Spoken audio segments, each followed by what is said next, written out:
Welcome to today's Back to the City. I am really excited to be included. Thank you for making me this, Josh.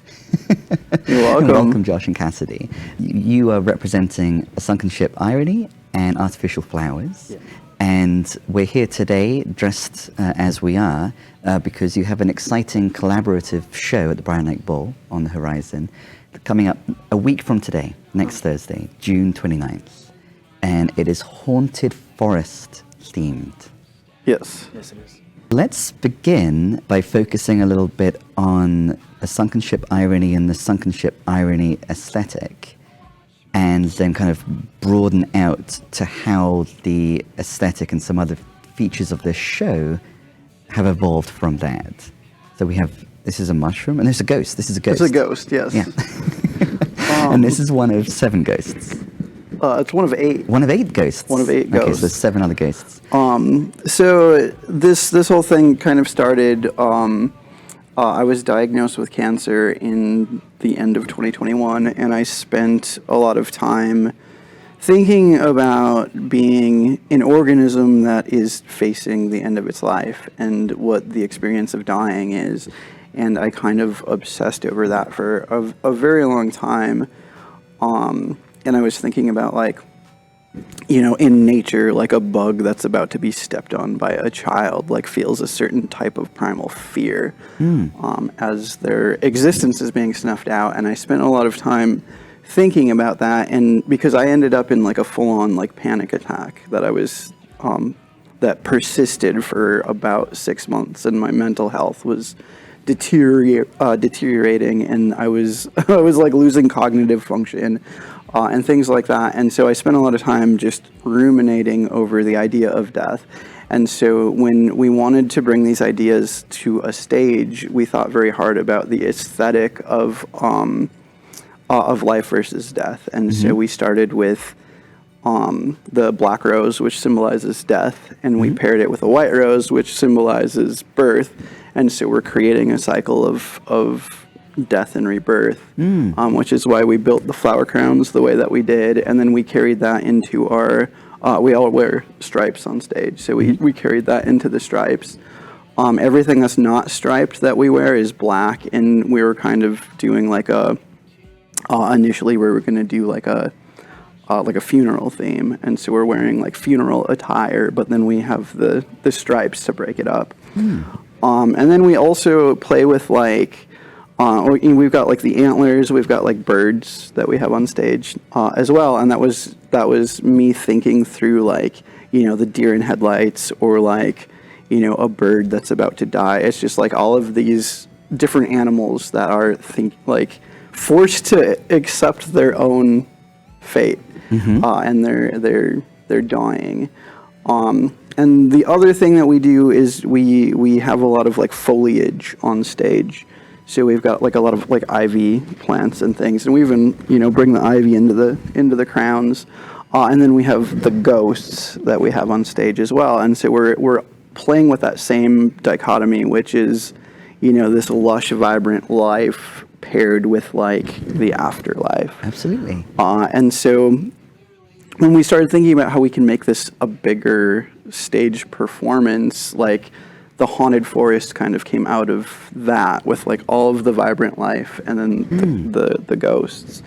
And because I knew right away when I met Cassidy, I knew he would be 100% down for this idea. We started bouncing ideas off each other, and there's no other band I would rather do this with than Artificial Flowers. Yeah, we are wearing artificial flowers. We are. It was kind of perfect too, because he had come to see us play a show, and we had been Artificial Flowers for 4 or 5 years, and a couple of my band members had always been like, you know, we should get like flowers on the stage and plants, and like really push the artificial flower thing. And I'm like, absolutely not. It's gonna come off as cheesy. I was like, I get so into my anxieties sometimes, and they didn't listen to me, which is always a good idea, and kind of pushed for it anyway. So we ended up putting flowers on the stage. And then after he had come and seen us play, and I got to meet Josh, we both kind of realized that we had a lot of big ideas. And it's much easier to put out those big ideas when there's more than one person involved. Right, when we collaborate and we Yeah. co-create. And so it's been kind of a great collaboration. We can both use I'm better at the more techie side of things, but I think it meshes really well together. The show's going to be quite an experience. Absolutely. When Josh was describing the significance of the black and white and the two different types of rose, it made me think of duality, which I know is central to artificial flowers as well. Yeah. Could you expand a bit on the significance of duality? Yeah. With artificial flowers, I can even go back to where the band name comes from. It's based off of a song by Bobby Darin. And he's up on stage in the live videos. You can see of him performing. And he's got a big band, and it's got a swing tempo, and he's smiling, doing kicks and little moves and twirls and stuff. And Animated, he alive, made happy. artificial flowers. It seems like a happy song, but when you look into the song by Bobby Darin is based off of a Broadway musical called Tenderloin. And in the musical, it's about this orphan girl named Annie, which is a very original idea, who lives on the street selling artificial flowers to get by that she made herself until she tragically freezes to death on the street. And I found that so interesting because he's singing about this little orphan girl making artificial flowers until she dies. But he's up on stage going, she made artificial flowers, all happy about it. So that kind of duality of of a happy sounding song with really dark lyrics, or a dark sounding song with really happy lyrics. This whole balance between light and dark. Like, we wrote one song about my mom. It's really happy in lyric, but it sounds really sad and almost like I'm mad at her in the tone of the song. Yeah, I mean, there's a joyfulness when you're delivering Tattoos and Scars. Thank you for sharing this live recording. We can presently hear a recent live rendition of the song Tattoos and Scars. And here, there's that same component. I can hear the joy in the delivery of, but you ain't got your ID, so your identity is a mystery to the authorities. I can hear how much you're enjoying delivering that. But again, it's about the character is dead. Yeah, the character has been hit by a car. Yeah. Hit and run, and the only way they're able to identify his body is from the tattoos and scars on him. Yeah. And his family hasn't been notified yet, and it's such a sad lyrics, but the tempo is so upbeat and almost like happy sounding, and then I throw a mouth trumpet solo in there just to make it even more offset. Yeah. And You'll Live On is the emphasis, and the fact that even in death, this character, their characteristic tattoos and scars, these idiosyncratic features. And if you go back to one of the first lines in the song, the You'll Live On actually ties into the fact that he checked the organ donor box. Absolutely. So parts of him are going to live on Yeah. through other people, his eyes or I kidney or whatever. I love the fact that that's the focus in the song, and you shared with me that the song was gifted to you by a friend. Yes. And so I think that's just a really interesting meta component of it. Could you expand a bit on the significance of the song being a gift? Yeah, it was kind of a nice thing. His name is Jim Byron. He approached us when we were playing a show a few years ago. Yeah. And he was, I don't know if I had even heard him perform it before, so I hadn't even known the song. It wasn't something where I was like, I'd like to play that song. Would you play it? He just came up to me and he was like, I think that your band would do really well with this song. Wow. And because he writes like 150 songs a week, I'm pretty sure. Yeah. Oh, I know Jim, and I know that to be the case, yeah. And he was like, I want you to have it. And he said out loud, you can just have the song, don't worry about copyright and naming me or anything like that. But that's not gonna, I want to respect him and credit him. And I think that's and that's probably one of the best gifts that I've ever received. It's just such a beautiful thing for someone to create something, right. That's not even physically something you can hold or keep somewhere, but just to give give to us, and it's like one of our favorite songs, honestly. I mean, I don't want to admit that I like it more than my own, but I do. And it kind of has become your own as well. We changed it quite a bit in a sense of tone and structure. Yeah. But for the Jim most part, thought that it was a good fit with the band. Yeah. Do you know what the components of the band were that prompted? he never that thought? said. Yeah, he just was like, here, have it. And I'm like, sure, let's try it out. Yeah. You But know, the and- duality that you've been talking about and the combination of it sounding joyful, being joyful, and yet the death focus, that's obviously such a, there is so much consensus and overlap between the ethos and the absolutely. aesthetic of the two bands. When you were talking about the black and the white and the rebirth, focus on rebirth, it made me think of the kind of resurrection of a sunken ship irony. And in the band bio, it says, like an old ghost ship rising from cursed waters, a sunken ship irony emerges once again. We are soaked, old and bruised, but we're still alive, in parentheses, if you could call this living. I think that it's so, I just love that the resurrection, rebirth theme is there even in the band bio. Yeah. Could you expand a little bit on the rebirth of a sunken ship irony? We took about 10 years off. So that's not technically true because we were doing shows in like 2012, 2013. We did some shows, but the band effectively ended in 2009. And then our first like release of new music was in 2019. So that's when we wrote that bio, and it was like it had been dormant for a very long time, but I had written a bunch of songs in that 10-year period. And so when we came back, like one of the coolest things about it was I had 10 years of material to draw on, and like just pick the best stuff. So that was kind of a blessing, I guess. But yeah, it was just it was a very long hiatus, and we're glad to be back. Yeah. And 2019 was when you returned. So, and that was that just slightly before your diagnosis? Then? It was quite a ways before. Yeah. It was, so I have bipolar disorder, and the 2019 emergence came after a pretty severe depressive episode that lasted for pretty much all of 2018. And so when I was picking songs to do for our anti-record, I was picking stuff that I felt represented my depression, but from a manic perspective.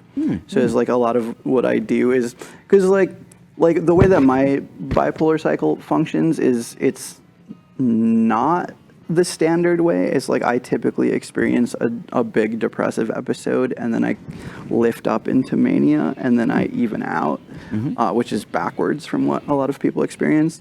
The blessing of that is that I have this manic energy to like process what I just went through. Absolutely. And in that period, I'm very productive and very like artistically focused.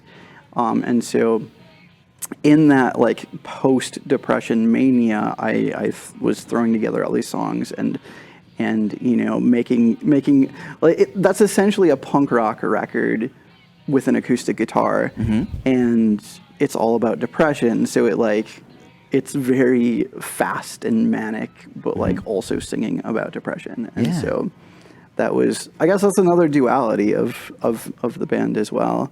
But yeah, that's where the 2019 reemergence came from was that. I was revisiting some of the earlier post reunion music. On Feather Bird Thing, there's the song Decompose. So of course we already have this focus on Decompose was, or Feathered Bird thing was the Cancer record, and so it's very, very death focused, and even the Feathered Bird thing itself represents the dying creature. Yes. Well, the lyric that struck me there and that I thought was interesting to relate to the new music is "I take solace in the darkness I created," because if we now shift our focus to Into the Sea and Everyone Dies Part 1, the two songs that we're focusing on today, we encounter darkness again. What are your immediate thoughts on these two new songs in relation to the phrase from Decompose, "I take solace in the darkness I created"? What's the similarity? What's the difference? We encounter darkness.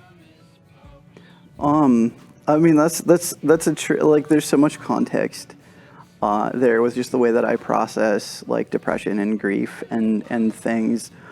I also live in a dark basement apartment, and like a lot of Decompose talks about that, like being trapped in a dark apartment. You know, with like the blinds are closed, the windows have been painted shut. So there's like dust and things like that. And so it's this space that I've created for myself that is very dark and very unhealthy. And I just kind of like live in it, which was what I'm talking about in Decompose. The way that carries over into the Sea and Everyone Dies Part 1 is, they're both very dark. They're two songs that are fictional and set aboard a ship, which the ship is gonna sink. That doesn't happen on that record, but It's fated. It's it's inevitably going fated to sink. The protagonist starts thinking about death as he's out on the deck. He encounters a watchman who's drinking and ends up falling over, and he assumes gets eaten by sharks. And so that kind of is him like processing death for the first time, which he needs to do for the second song, which is they encounter a sea monster that comes out of the water, and they're just like, okay, this is it. This is the end. We're going to die. And then the sea monster kind of retreats. But then he's thinking like, oh, everyone dies. Like this experience, like this is going to happen eventually to me. Like I can't escape it. Like I escaped it now, but like it's a memento mori. Yeah, it's hanging over me for the rest of my life. And like I don't know, it's like pretty obvious that the sea monster is cancer in that metaphor. But it like ties in really nicely with the two songs telling kind of a cohesive story about, you know, just a person on a ship figuring out death. Absolutely. The opening lyric is that darkness has covered the moon, which is why the darkness lyric in Decompose came to me. And there are references to there's other references to darkness throughout the two songs as well. But rather than it being a darkness that I have created that provides solace, there's a new story about the relationship between this protagonist and the darkness. And one of the most interesting moments in the song for me is right near the end. I didn't listen when they told me clearly that there's nothing good to be gained from this trip. So one possible moral to the story is the darkness covers the moon and we feel ourselves to be consumed by this darkness while your body's consumed by the dark. That's what the Watchman is saying. The story that the Watchman is telling is that our body will be consumed by the dark.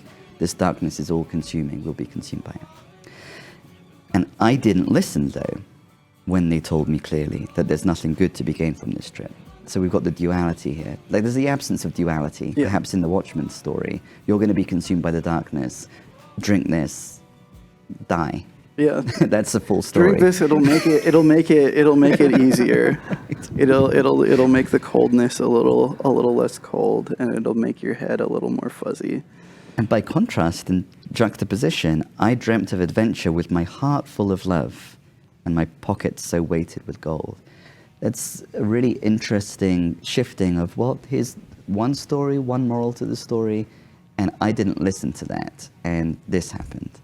Yeah. Could you expand a little bit more on what's happening there? That's what, like, when I write through like a protagonist, especially, like, I've used the ship metaphor a lot through the 20 years of songwriting, and one of the things that I always try to do with the protagonist is step back and allow the the narrator to be kind of naive, and then trying to sort of signal to the listener that, like, this is an unreliable narrator. They don't have the full picture, but I'm giving you the full picture through their eyes. And so that was, the protagonist is thinking about, like, oh, I was thinking about this amazing adventure. I was gonna fill my pockets with gold, fill my heart with love, and this was gonna be a really good trip. And everyone was like, no, don't do it. Like, this, these waters are rough. This is going to be a tough journey. And he didn't listen, and he gets on the ship, and then he encounters this watchman who's like, no, this is a dark trip, dude. Like, you Advocating dulling one's senses, blurring one's eyes. Yeah, you want to experience this a bit inebriated because it's going to be really hard. Yeah, it's just so interesting what's going on in terms of the complexity of the storytelling, and in Uncomfortable Tonight from the October EP. I love that you're self-reflexive about some of these literary techniques that you're using. I've been playing my life in third person is one of the lyrics in that song. And building art exhibits in my metaphors, high concept and tangled up and vague. Before shifting our focus back to artificial flowers, could you expand a little bit more on the use of these kind of literary techniques? And there's a crispness and an intentionality to the use of the metaphor and the shifting between. It doesn't seem vague to me. I mean, I have a degree in lit, so I think about songwriting from a very, like, literary perspective. But I also, like, sometimes I'm very, very clear and precise and deliberate about how I talk about my emotions, but sometimes I think it's more effective to talk about them in like a metaphorical sense, and to create a story of this character is going to feel this certain thing, and then the listener can experience a similar emotion by kind of imagining what that character is experiencing. But that's all kind of a metaphor for something that I've personally felt, and the sea monster being a good example of that. I guess like a very clear example of that is the protagonist thinking, like, oh no, I'm gonna die now. Like, I have to start preparing myself for this journey of death. And then the sea monster retreats, which is like what happened to me. Like, I was not sure I was going to make it into 2023 at one point in that journey, and was preparing myself and thinking about who gets my stuff when I'm gone. Like, which of my friends is going to have the unfortunate task of having to clean my apartment when I'm gone, and like those are things I was thinking about, and so those are things that I would imagine the protagonist is probably thinking about. And so if I tell that story of what I was experiencing in my apartment, there's a visceral kind of real life component to it. But if I tell it through like a metaphor, there's like a more imaginative, fantastical way of experiencing that maybe makes it a little more gentle. Yes, but still, by being with that character in that moment, where they're observing a sea monster and suspecting impending death, it is still visceral in a way, and I think it's like the use of metaphor. Metaphor enables us to talk about one thing through using some other thing as a vehicle. And I think given paradox, and we keep on coming back to duality. I think metaphor provides us with a way of reckoning with aspects of life and death. Oh, absolutely, absolutely. And I mean, I just think that like a sea monster devouring us is not a fear that most of us Right. have, but like, and so it.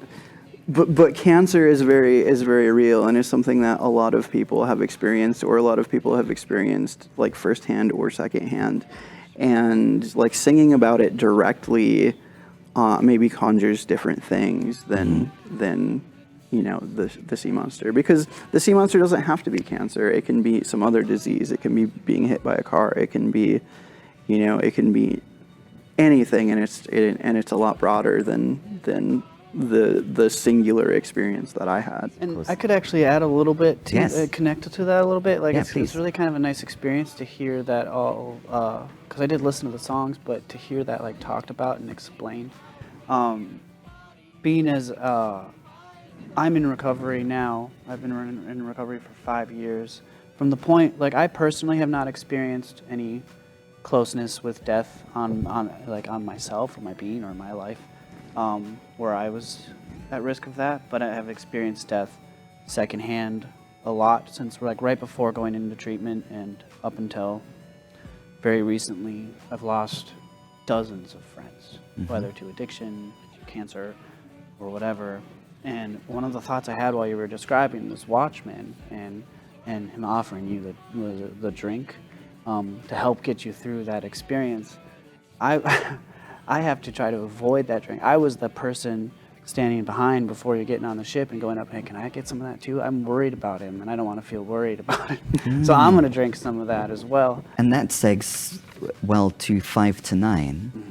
When you first shared this song, 5 to 9, when all I knew, before listening to the song, when all I knew about the song was that it was called 5 to 9, it inevitably made me think of 9 to 5, the Dolly Parton song. Funny thing about that is that I changed it to 5 to 9 because it used to be 9 to 5 until like a few months ago, and I was like, we just got to not make that comparison. Dolly got there We'll first. just switch it. And it fits though, because I go from 9 to 5 and back in 60 seconds is the lyric. Yeah. So you go from 9 to 5 and also from 5 to 9. Is that age though? So that's actually a reference to so the song is written about where I went to treatment when I Yes. got clean, Cedar Ridge. And what we would do at the end of every night, every day in the evening when the sun was setting, all of us would get together on the deck and we would check in. We would all go around the circle and we would check in. And the way you checked in was by picking a number from how you felt from 1 to 10. And there was like call and response for the whole thing. 5 is alive, 6 is, I don't remember what is in the sticks, 7 is heaven, 8 is great, 9 is whatever, and so on and so forth. Nobody ever said 10 because if you say 10, then there's probably a reason for concern. You're not telling the truth. And in the first couple of weeks of being sober, it was really rough. It was like having a flu off and on for days and days. And I would simultaneously feel like 1 hour I would feel like a 9. I would feel like my life is great. This is the best day ever. It's beautiful out. I'm in the middle of the forest next to a a ranch, and then minutes later feel like a 5 because then I start thinking about all the things I did, the things I lost, the things I gave up, the things I might not ever get back again, and so it would be like that. It'd just be like a switch on a dime, and I'd feel awful, and then an hour later I'd feel great again. And so that's kind of what that reference is like. And of course the fact that recovery is a lot of work, so it's kind of like the 9 to 5 aspect of Right. that is that there was a lot to do and a lot to work through.